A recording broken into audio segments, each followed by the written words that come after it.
what motivated you and brought you into this space. So when we think about diversity, this is really one where people tend to really just think about race. Think about, let's diversify, let's make sure there are diverse racial representation, right? And of course, diversity really on the highest level is just that, it's just differences, right? Gender differences, racial differences, geographic location, some diversity about where people are from. But we really want to, again, shift that perspective and expand that. We're really talking about the need for diversity in opinions. Again, we need to be able to have that healthy dialogue and not always with people that agree with us. Because what you can find is that if you surround yourself and kind of encase yourself in this protected bubble where everyone sort of agrees with you and has the same experiences as you, that really doesn't prepare you to address DE&I in the workplace, right? Because when you walk into those spaces, everyone is not going to feel that way. Right? So from a management perspective, how do I make sure that my goal is not to create a space where everyone disagrees with me, right? How do I allow for these diverse perspectives and opinions and this feedback from a management perspective in a healthy way to really build out that inclusion within the space? So we want to think about what diversity means in a more expansive way and how to really kind of evolve our understanding.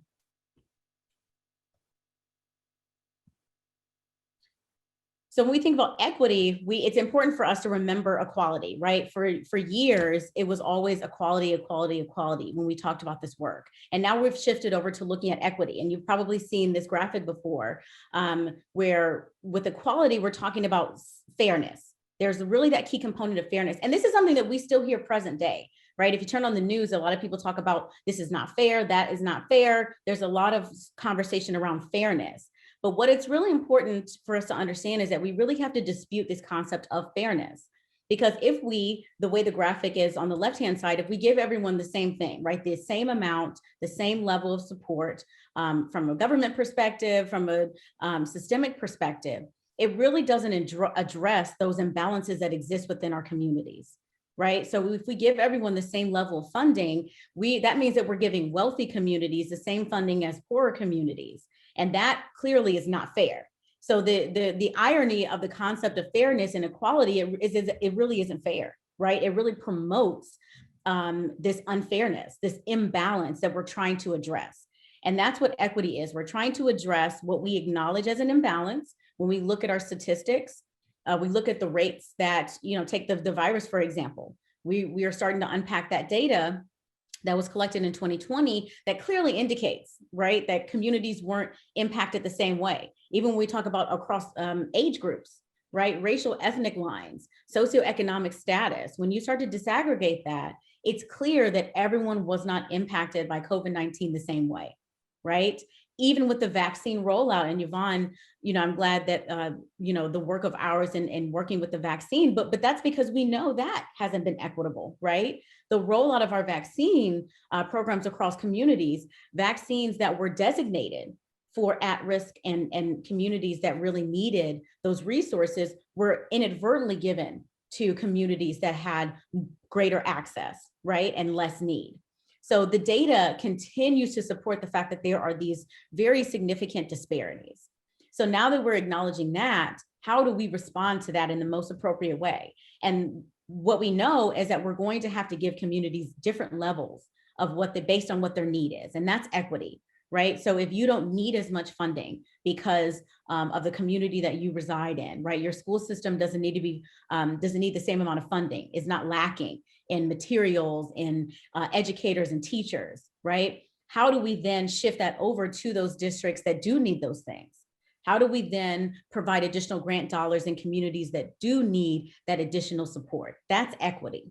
So it's really important if people start talking about fairness, that we are able to kind of respond to that appropriately and dispel that, well, fairness says that sometimes we actually have to give people different amounts than other people, right? If we actually want them to reach what people always refer to as that level playing field. We hear that over and over again. But in order to get to that level playing field, we have to give each individual community what they need to get there. So what is inclusion? We think about diversity, equity. What is inclusion? What does inclusion make you think about? outside of, you know, some of the words that are listed here on the word bubble. But when you think about inclusion, what does that look like for you? Or how have you approached inclusion in your spaces, right? Because we want to think about diversity, equity, inclusion, particularly when we look at diversity and inclusion, one builds off the other. So the inclusion comes after the diversity, right? So we're talking about diversifying our viewpoints, our perspectives, our demographics, bringing on individuals who maybe represent the community or represent more diverse cultural backgrounds. But what do we do once they're there, right? Whether this is from the staff perspective or the client perspective. Once we attract greater diversity into a space, inclusion is what comes next. So what does that look like for you? What is your perception of how to do that, or what that means? Or is that a challenge for you? Do you see that as kind of where the challenges start? Because I think that diversity is sort of the lower hanging fruit. We can say that we're going to try to attract staff members from certain backgrounds, right? And so we'll reach out and do different marketing techniques to do that. Or we're going to create programs to bring in diverse clients. But how do we internally within our organizations create a space to promote inclusion? So what are your opinions around kind of what inclusion means, or what some of the challenges are around that?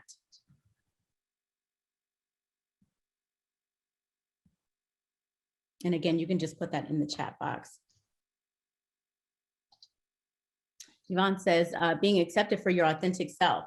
Exactly. I think I started off mentioning that we don't leave our identity at the door. And that goes straight to inclusion, right? Because for a long time, especially in the workplace, because we didn't have very many inclusive spaces, there was a perception that when you come into the space, you do have to sort of assimilate, right? When we think about immigration, when you come into the United States, a lot of people have this expectation that you will assimilate, that you will become a quote American, even though it like literally is not a definition for what it means to be American, for good reason, right? But we can create one in our minds and sort of project that and say, this is what you should do. You know, you have to become like us now. You're not allowed to remain your authentic self. Going back to, Mr. Thomas, I'm well, how are you? I think somebody unmuted themselves by accident. But going back to the point around not forsaking your moral beliefs or not forsaking who you are, that's inclusion. Yeah, I wasn't here yesterday, and I wasn't trying to be here yesterday. I'm sorry, Simone. I'm sorry. I was still celebrating my birthday. Everyone, hello, if you all can mute yourselves, please. So I have celebrated Saturday, Sunday. I'm trying to find a mute button for this person. I appreciate that, because I apologize. No, you're keeping it. There's a couple of Esther Thomas to you this morning. Are you doing everything else all right? I apologize, Ms. Simone. I'm trying to find who it is. I thought It's Esther Thomas. Esther Thomas. Is it Esther Thomas? Okay. Okay, I think I got it. Thank you, Ms. Crawley. I'm so sorry. Oh, no, it definitely happens. Thank you, Yvonne. Yeah.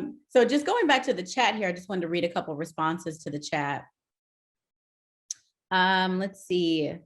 Acknowledgement of the inclusivity, making sure that internal policies do not exclude a specific group. Exactly. And we're actually going to talk about also part of preparing for challenges to this work or resistance to this work might also be that you need to prepare for the response that the pushback is that this is only for a specific group. And that's why I don't think it's fair, right? Going back to that point of fairness. So we'll talk about that as well. But yeah, making sure that policies do not exclude a specific group. And that can be really complex. Because of course, on their face, right, on these written policies, when we read them, it doesn't read racist, right? It doesn't read sexist all the time. It just reads like, okay, that's a good business policy for us to have.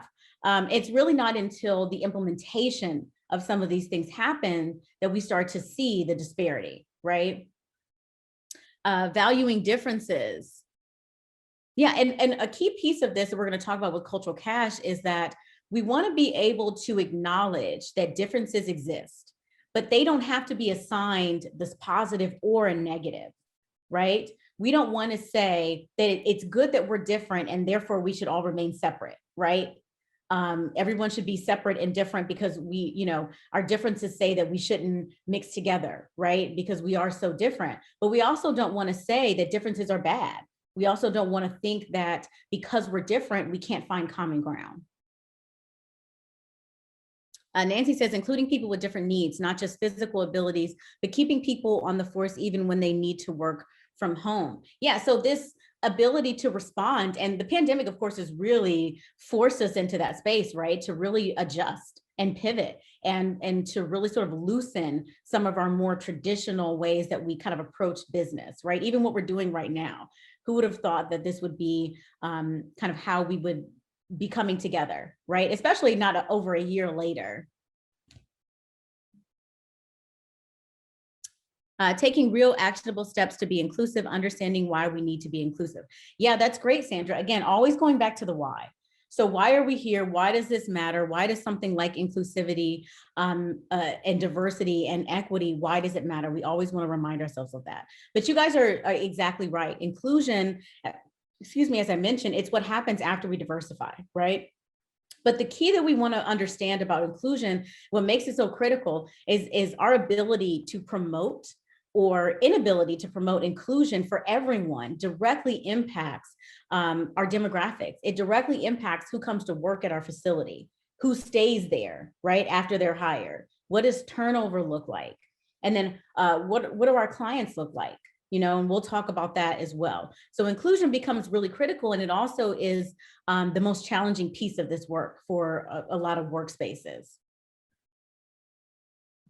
So thank you for those responses. But we also, part of what is always my goal is to not just sort of design or look at this from just sort of a systemic or a business perspective. I always want us to be thinking about what our individual role is. So you'll always hear me talking about that. Right? Of course, we might be thinking about a system, especially this year when we've been having so much focus on systemic injustices, right? Which are critical. But from systemic injustices trickle down all the way to individual people, right? A system is made up of individual people. So everything really does start with us. And so we don't want to kind of remove ourselves from the work by saying, well, that's, such a larger systemic piece. We're a part of it. We're a part of the system.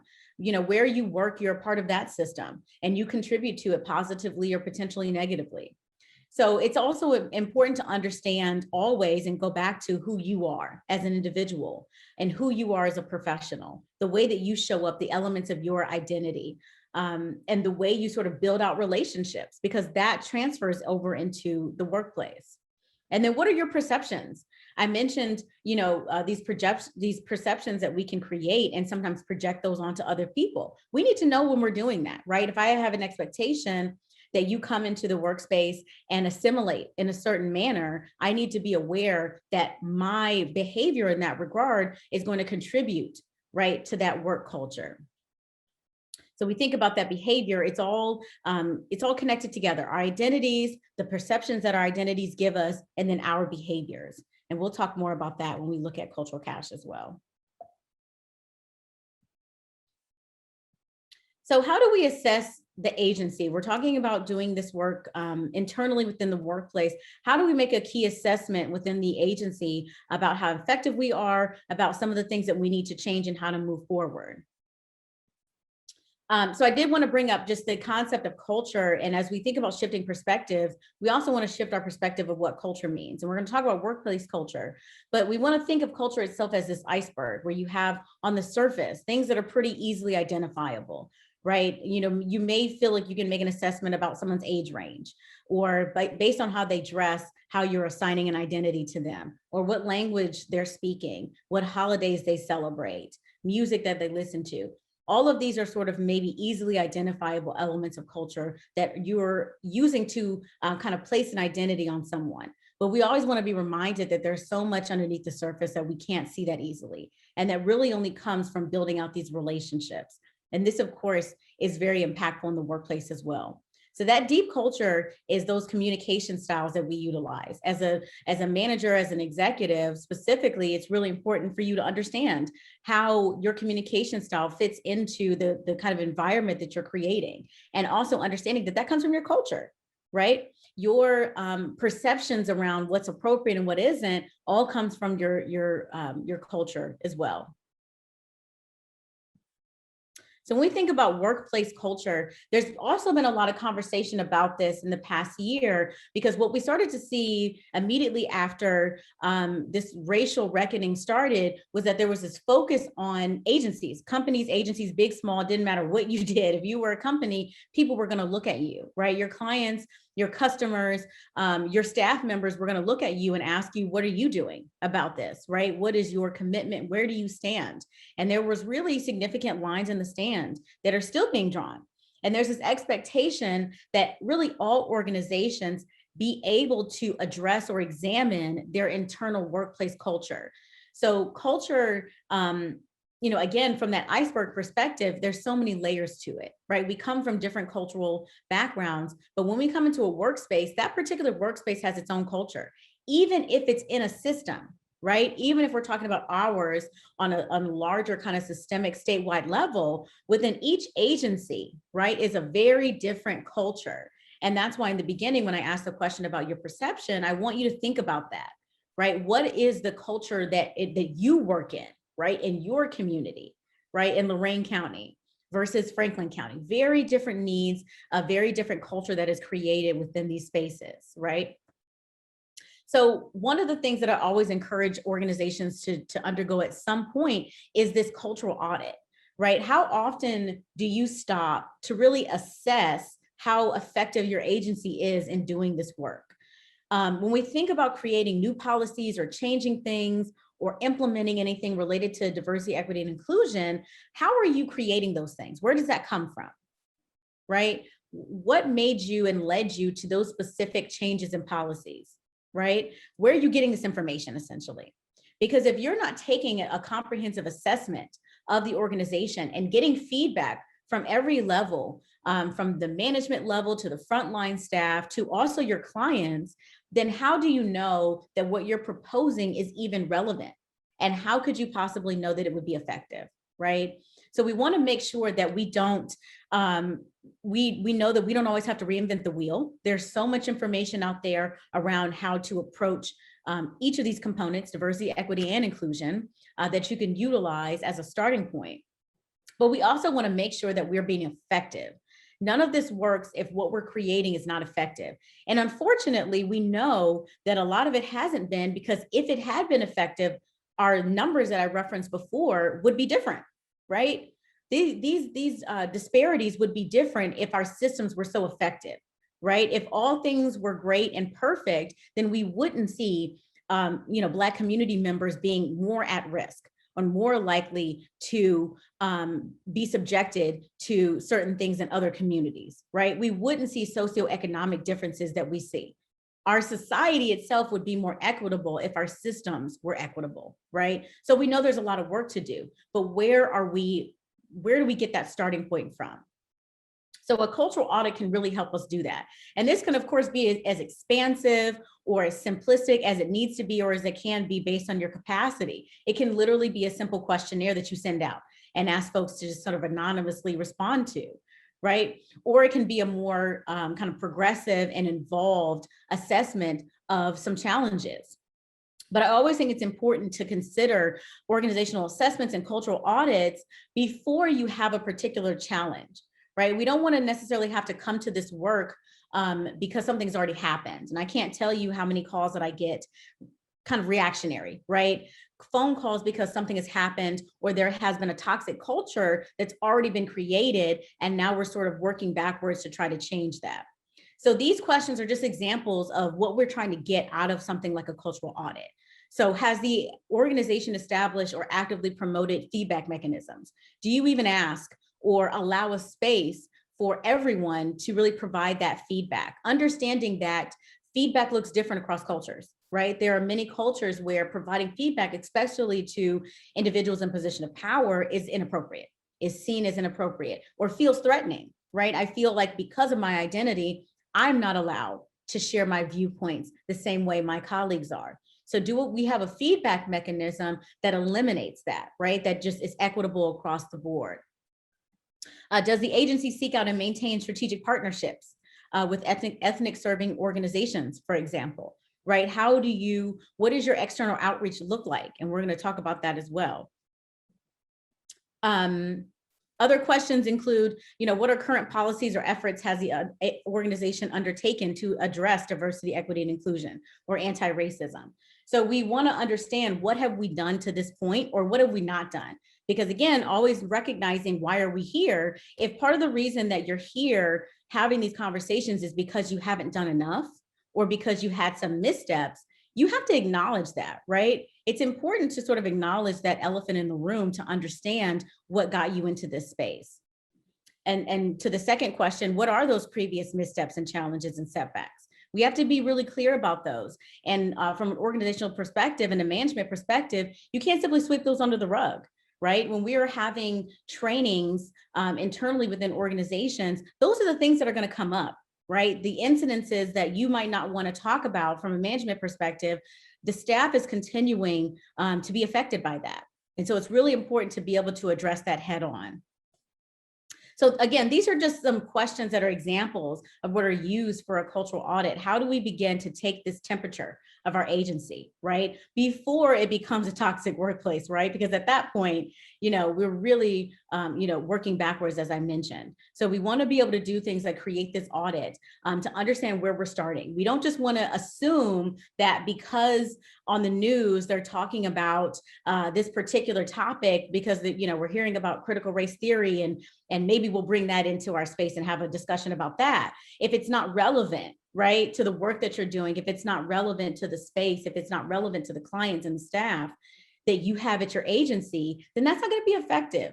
And it's really important that we always focus on what would be effective for this work, because this is the kind of work that one misstep, right, one kind of inappropriate discussion, or one message board that isn't, addressed appropriately or monitored, or one incident that is not responded to appropriately, can really set you on a trajectory within a workspace. And again, it starts to impact things like staff turnover or your ability to work with your clients.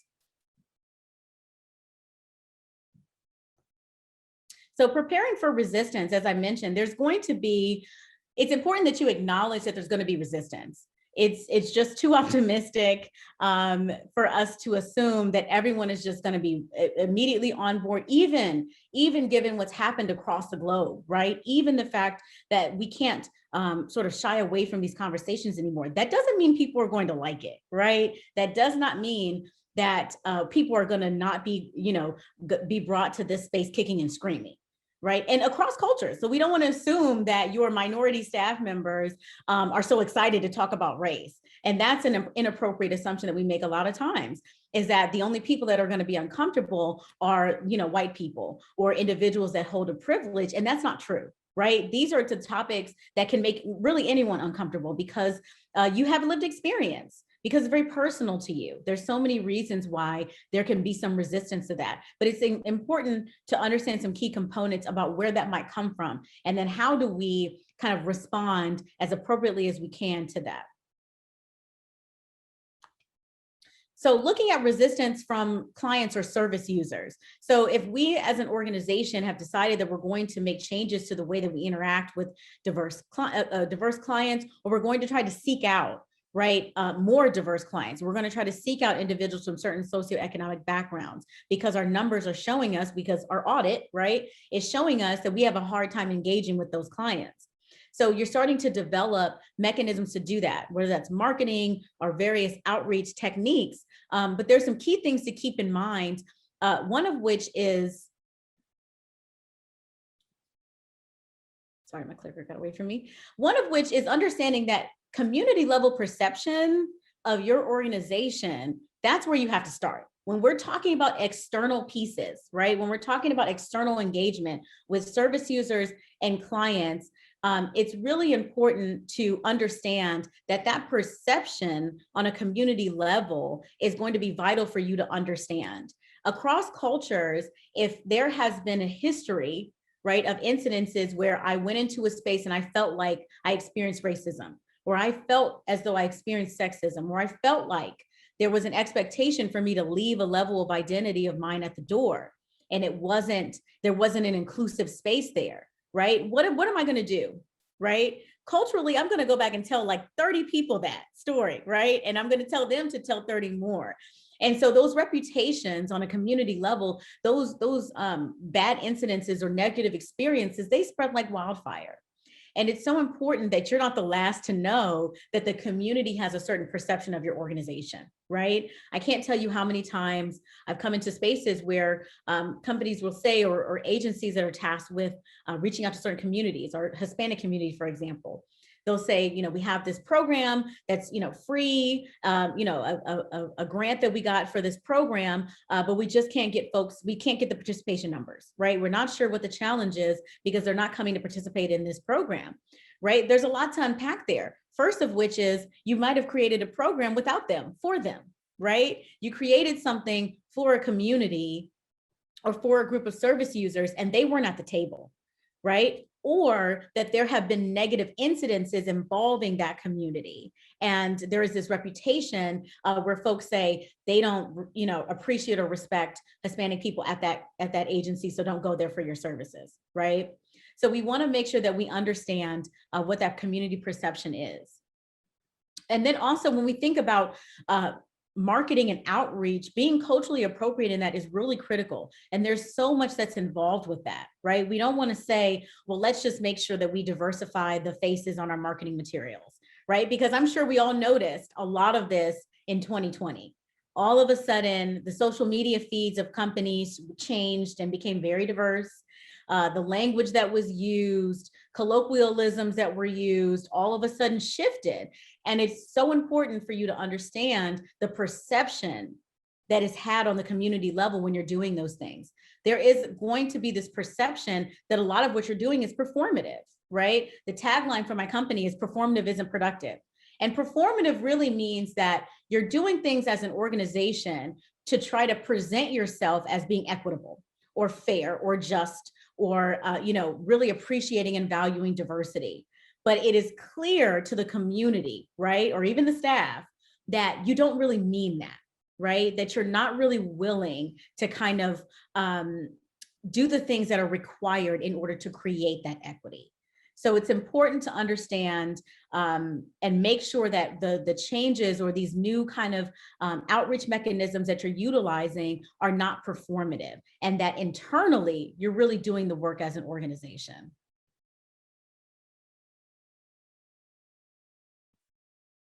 So looking at resistance from staff, this can come in many forms, right? As I mentioned, for example, we don't want to assume that certain segments of your staff would be less resistant just because of an element of their identity, right? We don't want to make that assumption. But oftentimes the feedback is going to be centered around the fact that many staff people will feel like if you created a program, for example, for the Hispanic community to improve outreach to that community, the feedback might be, well, why not? We should improve outreach to every community, right? And now we're trickling into this space of all lives matter, right? And this resistance to the work because it seems unfair, as I mentioned earlier. So how do you respond to the resistance that is centered around the fact that it doesn't feel fair to staff members who feel like their identity, right, is not being supported, and only the identity of other individuals are being supported? So you might hear comments like, well, the most qualified person should get the job. We hear that all the time. And that is really this undercover statement that really means that this person feels that other individuals, whether it's because of their gender identity, their racial identity, what have you, are given positions in the company or opportunities in the company simply because they come from those communities, right? When we go back to thinking about affirmative action, all the resistance to these programs that were designed to create that equity and level the playing field, there is still a significant amount of frustration around that because individuals are not acknowledging those disparities that make those things necessary. Or individuals might feel like political correctness is at an all-time high, right? I can't speak freely now. I can't just be relaxed and sort of talk. I have to be very sensitive to what I say, and that's frustrating to me. Or I've struggled in my life, so I don't have a privilege. If you're starting to have conversations around privileges, right? Diving deep into bias and privileges, and the frustration or the resistance might be that, well, you're not talking about me, right? We think about being non-racist versus anti-racist. someone saying that, well, I'm not doing these things intentionally, so I shouldn't have to get this information, right? I shouldn't have to go through the diversity training because I support all of this, right? We have seen a lot of this play out in the last year with individuals, but it's important to understand if that comes internally from your staff members. And these might be staff members that have been with the company for years and years and years and have a really significant influence, right? Because what we want to consider is the individuals that are going to resist DE&I, who are they going to influence? Right? What are they going to say that's going to potentially influence their colleagues to also resist this work?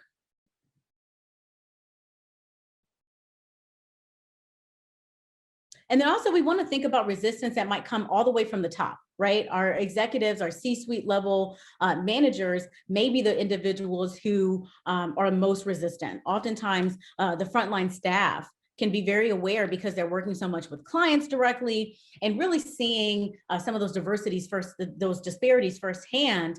Sometimes it's the leaders of our organizations that simply are not really understanding that this is really critical.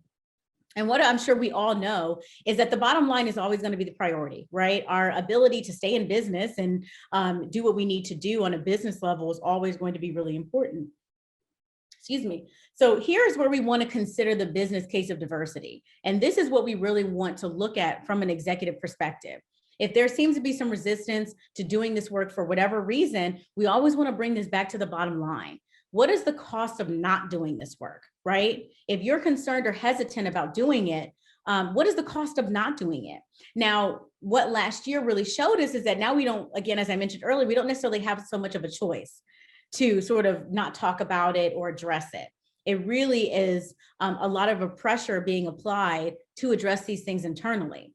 But even if there's still some resistance to that, what is the cost of us not being able to be equitable? So for example, in the healthcare setting, a lot of changes came from this acknowledgement that individuals going to the emergency room for their primary care, we can't sustain that as a system, right? That's a business case for why we should provide access to diverse communities, right? Because they are utilizing our system in a way that we can't sustain, right? When we think about, I've talked a lot about employee turnover. What is the cost of losing a staff member that you've trained that may have a senior position in the company because they don't align with or they can't support the culture within that organization, right? Poor engagement, the reputation that I mentioned. What is the cost of having a reputation in the community that is negative? What does it mean when you have grants and certain mandated services to provide and you're not able to because of the reputation of your organization, right? From the stakeholder perspective, what does that look like, right? To lose stakeholder support, to when we're renegotiating budgets, right? To say, well, your agency doesn't seem to be doing as effective of a job to really outreach to these certain communities. So maybe we don't support you moving forward, or maybe that funding drops, right? There's so many examples of what that looks like in terms of the impact of the bottom line to not promoting this work or being equitable. And this can be a really significant driving force when we're trying to bring leadership on board. If we're trying to sell this, right, to managers and executives. If you're a manager or executive and you're trying to sell this to your colleagues, right, or to your stakeholders, that business case, creating that business case for your space becomes very, very critical. Really asking yourself and pulling the data and the numbers to create that can be a really effective way of motivating folks to this work.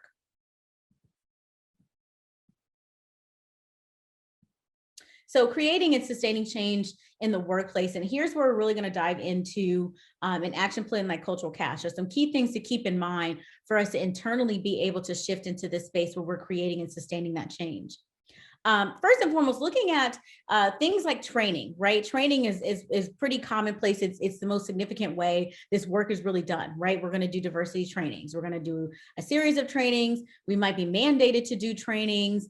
So a couple key points around what it means to train your staff effectively. First of which is being realistic about the outcomes. So if you have a toxic company culture, we don't want to have an outcome or expectation that one training session is going to fix that, right? We don't want to go into a training assuming that all of these really systemic challenges that you may be having can really just be sort of erased with this one diversity training. As effective as it may be, or as it motivating as it might be, these are still only starting points or continuations, right? There needs to be some work that is happening outside of the trainings as well. And being realistic is really important, because when we think about creating buy-in, if we have unrealistic expectations, that's a sure way to eliminate that buy-in, right? Because maybe I was on board until there was a conversation around, what the expectation was. And maybe I just feel like that's not realistic, right? Training topics should be relevant and timely. And this goes back to what I mentioned around the cultural audit. So we need to take the temperature of the company to recognize what direction it needs to go in, right? As I mentioned, we don't want to kind of come into the space to say, oh, I was listening to NPR and they were talking about this topic, so let's do a training on that, right? If it's not relevant to your organization, then it's not going to be helpful. And again, you could inadvertently decrease that buy-in from your staff, right? Because they're going to see that as, well, they're not even listening, right? They're not listening. They don't understand what we need, what information is lacking and where the gaps are. So we want to make sure that we seek out that feedback to say, what do you need? Is it a challenge around age, as Yvonne mentioned earlier, right? Is the challenge around socioeconomics? Where is there a disconnect related to culture, and how can we fill that gap? And then, of course, we have to make sure that we invest in quality trainers. This, as I mentioned before, this is the kind of work where one misstep really can just set you back significantly, because this is the kind of work that the way people are brought to the table and the way that the execution happens really makes a significant difference. Even I've worked with law enforcement organizations that have said, well, we've tried training, right? But we had a bad experience where it seemed like the training made things worse, right? It seemed like the training set us back because things were shared or the conversation wasn't managed in a healthy way, right? Or it became a space for people to just come and vent frustrations, and it wasn't very productive. So it's really important to understand what that looks like in the role of effective trainers. Let me pull my chat up here. Yvonne says, are there cultural audit tools that you recommend, or does Crawley Cultural offer those services for agencies? Great question. Yes, and yes. So again, as I mentioned, a lot of this is very subjective to the organization and what your needs are, right? As I mentioned with the audit, this can be as expansive or as limited as it needs to be. So this can be questionnaires that are sent out if that's the capacity that the organization has, or it can be a more kind of expansive approach. Because ideally, once we receive this feedback, right, once we craft these really appropriate questions and seek out this appropriate information, it's really important that we understand what to do with it. Because what we also never want to do is ask staff members and stakeholders and clients to share with us their experiences and their opinions and then just walk away from it, right? We don't want to sort of create that vulnerability for them to share, and we don't do anything with that information. That, again, really goes against creating that buy-in. So we want to make sure that you can immediately unpack that information, that you know what that information is sharing with you about the culture of the organization. So yes, there's a number of different tools to be able to do that. And that's a key component of what Crawley Cultural does. And so I can talk more about that if there are specific questions, but thank you for that, Yvonne. So looking at cultural cash, as Yvonne mentioned this morning or earlier today, it's still morning, I think. Cultural cash is this combination of 4 key concepts that I'm sure you've heard before. So it's cultural competence, cultural awareness, cultural sensitivity, and cultural humility. So these are 4 heavy hitters that are really perfectly aligned when we think about the work of diversity, equity, inclusion.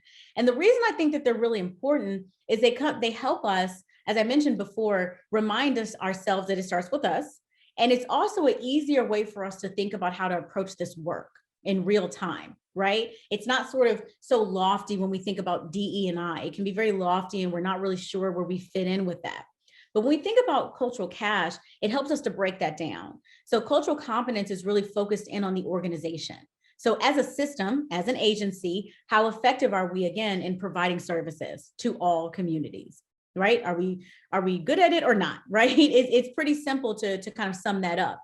Again, that's the information that you're looking for with something like a cultural audit. the other pieces around cultural competence that some people can be frustrated about is that it also can sort of assume that there's this body of knowledge about cultures, and that once you learn all of it, you're an expert, right? And that's not true. I am not a cultural expert. There is no such thing as a cultural expert. It does not matter if you were born into a community or born with an identity. It does not matter. You are not an expert because you are only you, right? And I don't speak on behalf of everyone that shares my identity. That's part of what we're trying to get ourselves to unlearn, right? So there's no such thing as a cultural expert. So we need to kind of remove that from our thought process as well. But looking at cultural awareness, this is really our ability to look in the mirror. Do you understand who you are? Do you understand, as I showed with the previous slide, do you understand what identities you carry, what values, and how that influences your behavior? And then cultural sensitivity, as I mentioned earlier, is acknowledging and accepting differences. Not saying that it's good that we're different, or not saying that it's necessarily bad always that we're different. We're just acknowledging that there are differences at play there, right? But we're going to make sure that those differences don't prevent us from being able to be in relationship or provide effective services. And then cultural humility is really a heavy hitter because it talks about always critiquing yourself. So asking yourself after an engagement with a client, did I handle that the best way, right? Was there some element at play that was presenting a challenge with me and that individual, some element of culture there?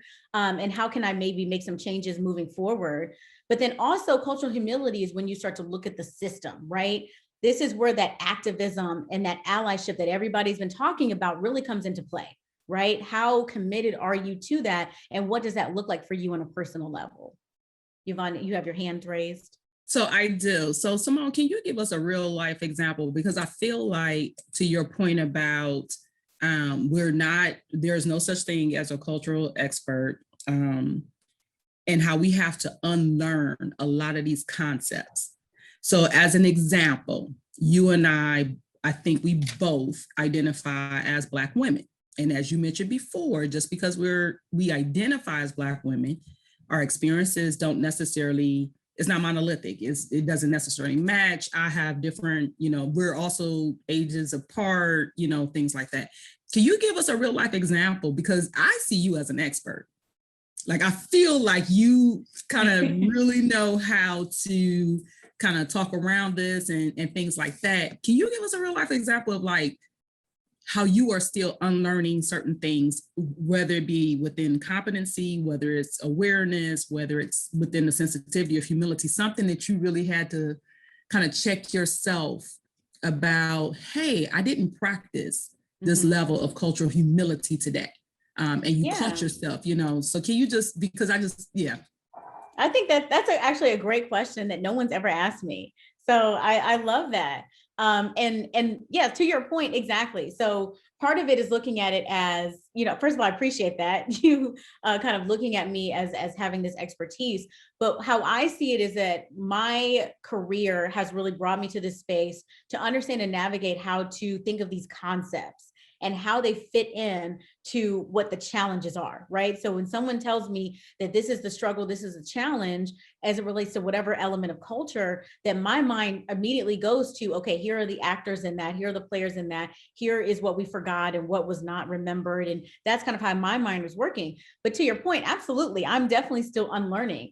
And going back to what I said, part of that is it's because of your identity. And that's why we have to look in the mirror, because as a Black woman, their society, right, has taught me things, right? Not just from in my family unit, specifically like things my mother said to me, but society has conditioned me in a way as a Black woman. Society conditions you in a way as a white woman. Society conditions you in a way based on these elements of your identity and teaches you things, right? These sort of unwritten things that we all sort of recognize about who you are, about how much you're valued, about what you're allowed to do and not do. And that can contribute, right, to your actions. And so I see it for myself all the time. It's an everyday thing for me, looking at myself to say like, okay, now where did that come from? What made you say that? And it's so funny that in my family unit, my dad jokingly calls me the HR lady, right? I'm the HR lady. So literally, if I go over to my parents' house, they're like, oh God, here comes the HR lady. Nobody's saying anything bad. That is the running joke in my family, because it's true, because they know that it doesn't matter what time of day it is, or if we're at the cookout, right? I'm going to say something if I hear something, right? That's just Simone. And everybody knows it. But the irony in that, and what's really funny, is that there might be things that I say, and my dad is like, oh my goodness, not the HR lady, right? So there may be things that I repeat, right? Things that kind of slip out from me, because we're all human. And that kind of goes back to this idea around, it's not about pointing fingers. I'm not trying to look at anyone and say, I'm so much better than you, and you really need to, you're like this and you need to be like that. It's about accepting that this is a challenge for all of us, because these are societal pieces and systemic pieces that we all have inherited, right? We all were born into this. And that's the piece around privilege, right? Understanding cultural awareness is that the privilege, you didn't ask for it. That's why it's a privilege, right? You didn't earn it, you didn't ask for it, but you have it. And now we need to talk about it, right? So I think that's a great question. And there definitely I still have my moments of frustration with this work, and it is hard, right? For me on a human level, I still go through my own personal lived experience, but I have to make sure that that doesn't shift, right? My commitment to this work. And I'm not saying it's easy. Like I said, it's an everyday piece, and it's ongoing. And that's why no one's an expert, right? There's no finish line. You don't kind of get to this point and have to stop doing the work. So thank you for that. But a couple key pieces looking at cultural cash. When we think about cultural competence, again, a lot of this is similar to what I mentioned around the audit. So how effective is your agency in providing services? Are you tracking information? Right? I can't tell you enough how many times I've come into an organization and I've asked them, send me your numbers. What does that look like for you? And they don't have numbers, right? They don't necessarily know. They might have demographic information around their staff to say, well, this is kind of the breakdown of our staff demographics, but they may not have client demographics. So you can't even compare if your staff reflects the target population, right? And that's a problem. So how do we work around that? And then how do we disaggregate that data, of course?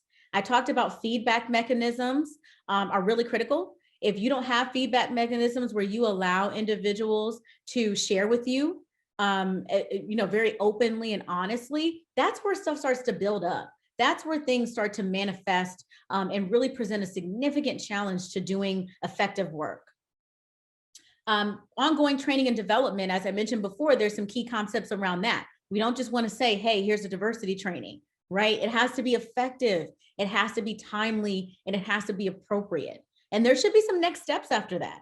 We shouldn't just be in a session, talk about diversity, and then we never talk about it again, right? How do we keep it going? How do we keep it sustainable? Cultural awareness, as I mentioned, this is where we have to look in the mirror, right? This is where, just as I mentioned, where I have to, check myself. If I let something slip, or if I have even a thought in my mind that no one knows I had, right, that was disparaging or that was discriminatory or, right, or had any sort of undertones of that, how do I examine where that's coming from, right? What's making you feel that way? Is it because you had a lived experience that was negative? Is it because you heard somebody say something and you are kind of piggybacking on that? Where is that coming from? So when we talk about implicit bias, many of you may have known or seen implicit association tests here in Columbus at Ohio State, or the Ohio State University. The Kirwan Institute has been working for years around implicit bias. Have some great friends that work around that work and do research around bias on their website. Free information around how to examine your bias at the Kirwan Institute, and just Google in general, because I think they originally came from Harvard, these implicit association tests. But just an example of how do I start, right? How do I start to figure out if I have a particular challenge related to some element of diversity, right? Some element of culture. If you are just really disconnected from your own behavior and you can't tell if you have a bias, right? There are some things that you can do to start to uncover that. Microaggressions. I'm sure many of you have heard about microaggressions very often. especially recently. Microaggressions are these statements or comments or nonverbal behaviors that are usually leveled against someone from a minority group, right? So someone from a group that doesn't hold a privilege, right? So they're comments that on their surface, there doesn't seem to be anything wrong with the comment, right? It might actually even sound like a compliment. But given who this person is, right? Given the fact that they're from this community that has experienced right, systemic injustices, it has a different undertone. So for example, again, as a Black woman, right? So I'm here, my Afro is not too big today, but it's a little bit big, right? So for example, comments or asking to touch my hair, right? Or certain comments around hair or other presentation, fashion, or other cultural expressions, right? May seem like they're being, this is a compliment. I love your hair. It's so cool. It's so big. It's so puffy. It's so this, it's so that. Let me touch it. It's so different, right? Doesn't seem like there's anything wrong with that. But when we think about microaggressions, what we always want to remember is that what you're doing is othering that person. You've sought me out in a room full of people many times. This, happens in a space where other people, or it might be one-on-one, and you've done something that makes me feel or reminds me that I am different, right? Something about me is different from everybody else over here. And so you sought me out and you reminded me of that, right? That's what othering is. And that's why it's a microaggression. These are passive aggressive things that really just seek to and end up making somebody feel isolated, right? Telling someone they speak really good English, right? Why would you need to comment on that, right? If you can communicate with them, you can communicate. There's no need to kind of make give this opinion about some element of their culture, right? Sometimes I forget that you're even Black, or I treat everyone the same. I don't see color. These are all microaggressions, right? Exactly. I have a Black friend. Not ever necessary to say that, right? I mean, what are you trying to convey by saying that? Why are you saying something like that, right? You have to think about the kind of underlying implicit, right, thought process that goes into these comments or these nonverbal cues, right? And how it makes those individuals feel. And one of the ways I try to, when I'm working with people around microaggressions specifically, is that a lot of people feel like they have just a hard time figuring out when something is a microaggression and when it isn't. But it's really very simple. If you are getting ready to ask someone something or do something directed towards someone, just quickly ask yourself why, right? Am I doing this because this is a Black person? Right? Am I using this colloquialism because they come from that particular community and I'm trying to resonate with them, right? What is your motivation for asking the question, for doing that action, right? And if it centers around race, if it centers around gender identity, then more than likely it's not appropriate. There is a way to build out communication and ask questions if you are inquisitive and do want to know information, but it's really important that you understand that the way that you go about that will set a tone, right, for everyone. It really does set a tone. Again, sharing an identity doesn't make you an expert, as I mentioned before. It also doesn't mean, and this is really critical, it also does not mean that you will not have a bias against that group, right? Being a Black person does not mean that I will never have bias against Black people, right? Being a woman does not mean that I don't inadvertently hold some negative feelings about women, right? So this is why it becomes so critical to be culturally aware. It's all about who you are, what's going on with you, and how do we keep it in check, right? I'm going to pull up the chat here. Sandra says, I will say for myself that the biggest lessons most recently in this line of work is acknowledgement of how diverse Gen Z are and how to embrace and learn from their diversity. I have children and grandchildren in Gen Z, and they are diverse when it comes to race, gender, and everything else, orientation and identity. You should hear our conversations, and sometimes for me, it's been tough. However, I'm truly learning. Yeah, the age piece that Yvonne brought up this morning, it is critical. Excuse me. And so you're talking about Gen Z, so it's important to recognize that I mentioned baby boomers and millennials. Gen Z is younger than millennials, right? So there was all of this focus around how frustrating it is to deal with millennial population, right? They're so this and so that. Millennial almost became a 4-letter word, right? So now we're in a space where individuals younger than millennials are coming into the workspace, right? And now it's very different because these are digital natives. All they know is this certain level of communication. that is very different than previous generations. All they know is all of this freedom, right? To express, freedom to share. A lot of communication changes there. And how do we make sure that those differences are not barriers, right? It doesn't have to be a bad thing. It's just different. It's just different, right? And so, yeah, that's really critical. And it's not easy, right? It's not easy to have these conversations and and think about it on that sort of level. But it's all about remaining humble enough to the process. Sharon says Gen X for the win. Oh yeah, Gen X that's a part of the conversation and the narrative as well, around just the personality traits of each generation and how different it is in the workspace. Yeah, but I love talking about generational challenges because for whatever reason they get ignored a lot, but they're really critical. I mean, they're really critical, especially across cultures. A lot of immigrant communities are struggling with that, where, younger people are just very different than their parents' generation. So cultural sensitivity, again, this is where we want to think about differences, but we don't want to make them good or bad, right? So just a piece here around the cultural poverty when we think about socioeconomic status.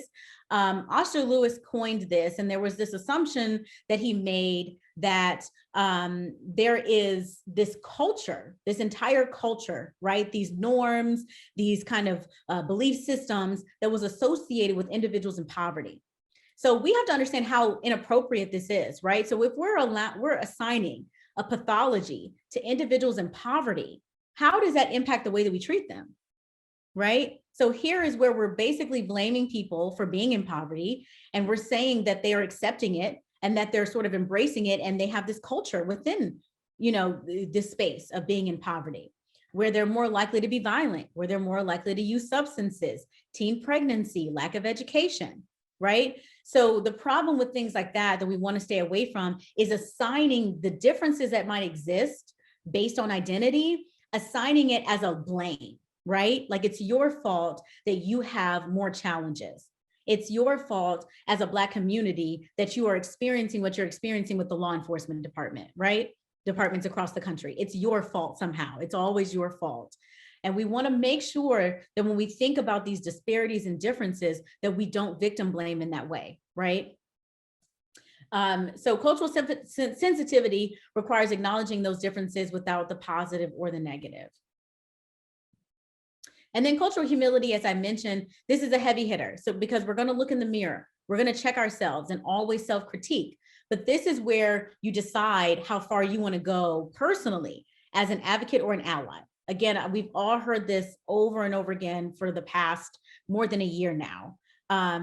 What does it look like to be an advocate? What does it look like to be an ally? And, what is our space within that? And so there's a lot to unpack with what that looks like, but the overall commitment should just be to addressing those systemic pieces. We're always going to look at ourselves as an individual, but there are some systemic pieces that we also want to make sure that we're reminding ourselves of.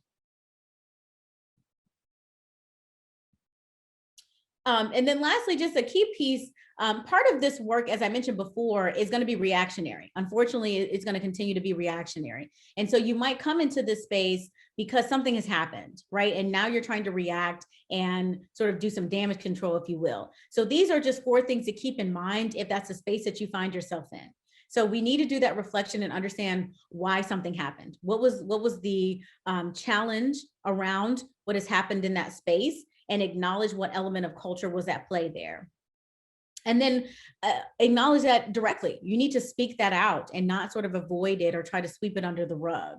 And that's on a community level, on a systemic level, across the board.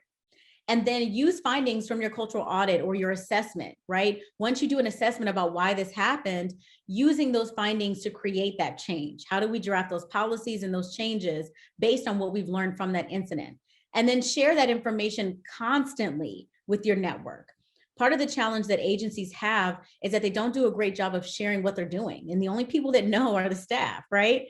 And so if the community doesn't know how you're changing and evolving and growing, that's really not going to help you to see a difference in your work. So make sure that you're sharing those successes and also those failures, right? Very transparently and consistently. So are there any questions as we wrap up? I want to make sure I left a few minutes to address any additional questions. Let me try to pull my chat box up here. And I think you can ask the questions in the chat. I don't know if you want anyone to unmute themselves, Yvonne, but I think we can stick with the chat. It seems to be pretty effective. So any additional questions about anything that I've discussed, or any additional resources that you're looking for, or anything else you'd like to share? And also thank you to everyone that has shared. I really appreciate that feedback throughout the session. It really is very helpful to me to know kind of where your struggles and challenges may be. This was very good, Simone. Oh, thank you. It was a very good, very timely, and I don't know the answer, and I guess you don't know the answer. How we work together? Can we all get along? And it's hard to manage. I put in the chat. Do you do any training on the generations? Yes, I have. I have Okay, specifically. so I need your contact because yeah, that it's just challenging. You know, we all have our own way we think, and who's right, who's wrong, we don't know. We just need to work together for a common goal. And how do we do that? How do we manage that? 1 week, my baby boomers, that's me, we're upset. The next week, the millennials upset. And can we just all just work together for a common goal, you know? So that's what I would like. But it's very hard. Good. I really enjoyed this training. And then I had attended a training. I wish I could think. I think the guy's last name was Powell. He talked about belonging and othering. I heard you mention the word othering. Those are two good topics also when we're looking at generation and our inclusion and diversity and what's the other word? Yeah, absolutely. So here is my email address and the website for you to reach out to me, please. Yeah, feel free to reach out to me. I've definitely kind of dived into that generational piece specifically, how to make sure that generational differences in the workplace aren't just a total hindrance, because I mean, it really causes a significant breakdown, right? Very different. You know, I have these conversations with people all the time and they're like, I'm quitting. I'm just going to leave right now. I can't take it anymore, right? They don't understand and what they think is archaic. And, you know, I definitely understand the challenges there, right? Okay, so I have your email now. Hey, be looking for it. It's coming. Okay, absolutely will. Any other questions? Trying to make sure I don't miss anything. Agreed, very good. I learned a lot. Also reminded me of what I need to do to be more conscious of what I say. Yeah, absolutely. And again, I hope I presented this in a way that doesn't just leave you feeling even more like you have to walk on eggshells, because again, this is not the goal. That's not productive either, right? I want you to feel empowered to do this work, empowered to be transparent and be real about your experiences and your challenges. And that's why, you know, I wanted to hear those from you, because it's important that we always remember that, because that's what's motivating us, right? That's why we find ourselves in these spaces. I think a lot starts with self-reflection. Absolutely, Linda.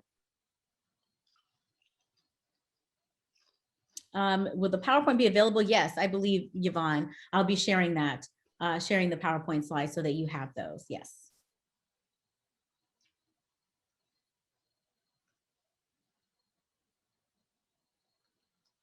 Okay, it doesn't look like there's any other questions. I'm really glad to hear that you got a lot from this session. I really appreciate that. That's always the goal. And I'm really excited to hear that you felt like it was timely, because again, as I mentioned before, it just doesn't help anyone if I come in talking about something that's not relevant to what you're doing or what you're struggling with. I want to make sure that it aligns with what your needs are. And part of that is me needing to hear from you what those needs are on your end. So I'm glad that I was able to cover a lot of bases with this information, and just honored to be with you today. Thank you so much for having me. This has been such a great conversation.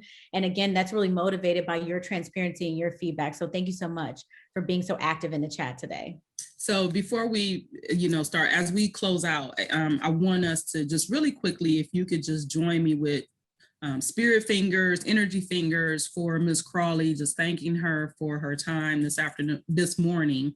As I mentioned before, Simone is top notch, one of the most versed experts in this. I think you guys heard it. And so these are three things that I kind of walked away from as you jot down her information and prepare your staff for working with her. One, in terms of the workplace and that kind of training, the cultural audit is extremely important because, as Simone mentioned before, it gives us an opportunity as agencies to be able to kind of do a little bit more reflection, do some internal work, and look at our practices, our policies, and how can we make the workplace much more inclusive and comfortable for everyone.